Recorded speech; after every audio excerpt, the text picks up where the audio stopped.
मन्दिरमा जाँदा जुत्ता चप्पल किन लगाउनु हुँदैन? पौराणिक कालदेखि हामीले सुन्दै आएको कि मन्दिरमा जुत्ता चप्पल लगाएर जानु हुँदैन, गयो भने पाप लाग्छ भनेर। आउनुहोस् यसको साइन्टिफिक रिजन हजुरलाई म बताउँदछु। वास्तवमा पहिलेको समयमा मन्दिर बनाउँदाखेरि मन्दिर वास्तुकलाले युक्त मन्दिर बनाइन्थ्यो।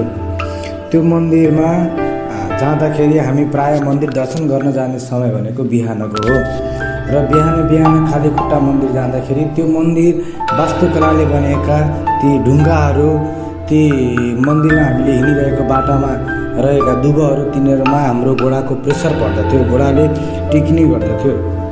त्यही प्रेसरको कारणले गर्दा हाम्रो शरीरभरि रहेका अनेकौँ अङ्गहरूको पोइन्टहरू हाम्रो घोडामा हुने गर्दछ।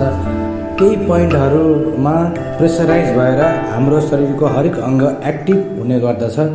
त्यसै कारणले गर्दाखेरि मन्दिर जाँदा जुत्ता चप्पल नलगाउनु भनेर भनेको, न कि यसमा पाप भन्नुपर्दा नि यसमा हाम्रो आफ्नै फाइदा देखिएको छ।